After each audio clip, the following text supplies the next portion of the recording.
আসসালামু আলাইকুম। মেসেঞ্জার আমরা কিন্তু প্রতিনিয়ত এই মেসেঞ্জারটি ব্যবহার করে থাকি, কিন্তু আমাদের আড়ালে কিন্তু অনেকেই আমাদের এই অ্যাকাউন্টটা লগ ইন করে আমাদের গোপনীয় মেসেজ দেখে নেয়। তো এখান থেকে আপনাদের একটা প্রশ্ন থাকে যে আপনারা কিভাবে বুঝবেন যে আপনার এই অ্যাকাউন্ট অন্য ডিভাইসে লগ ইন।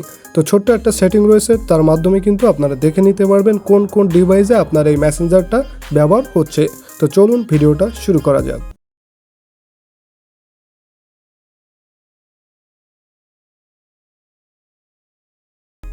ওকে, শুরুতে কি করবেন, মেসেঞ্জার অ্যাপ্লিকেশনটি ওপেন করে নেবেন। এরপরে নিচে মেনু অপশন দেখতে পাচ্ছেন, ত্রিপল অপশন, জাস্ট এখানে ক্লিক করে দেবেন।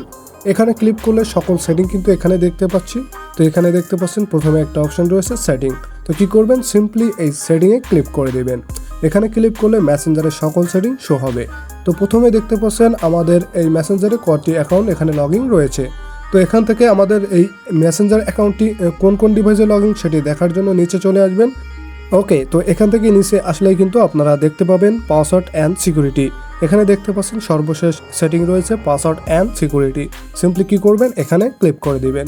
এখানে ক্লিক করলে আরও অনেকগুলো সেটিং শো হচ্ছে। তো এখানেও দেখতে পাচ্ছেন আরেকটি অপশন রয়েছে যেখানে লেখা রয়েছে পাসওয়ার্ড অ্যান্ড সিকিউরিটি। তো সিম্পলি কি করবেন, এই পাসওয়ার্ড অ্যান্ড সিকিউরিটি আবারও ক্লিক করে দিবেন। তো এরপরে এখানে আরেকটি অপশন আমরা দেখতে পাচ্ছি হোয়ার ইউর লগিং ইন। তো সিম্পলি এই অপশনটিতে ক্লিক করে দিবেন। এখানে ক্লিক করলে কিন্তু কোন কোন ডিভাইসে আপনার এই অ্যাকাউন্ট লগিং সেটি চলে আসবে। তো এখানে আপনার আইডিটা ক্লিক করে দিবেন, এখানে আপনার আইডি আসবে, এরপরে কিন্তু দেখতে পাবেন। তো দেখতে পাচ্ছেন এখানে কিন্তু চলে আসে, এখানে আমার রেডমি ফোন দেখাচ্ছে। তো এর নিচে দেখতে পাচ্ছেন অনেকগুলো ডিভাইস রয়েছে, এগুলো মূলত আমারই ফোন।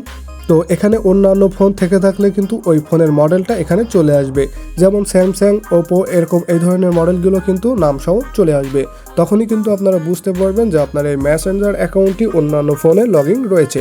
তো অন্য ফোনে লগ ইন থাকলে সেটা লগ আউট করার জন্য ওই ফোনের মডেলের উপরে ক্লিক করে দিলাম, দেখতে পাচ্ছেন লগ আউট অপশন চলে আসছে। সিম্পলি এই লগ আউটে ক্লিক করে দেবো। ওকে, এরপরে আবারও লগ আউট অপশন, সিম্পলি এই লগ আউটে ক্লিক করলে কিন্তু ওই সকল ফোন থেকে আপনার অ্যাকাউন্ট রিমুভ অর্থাৎ লগ আউট হয়ে যাবে।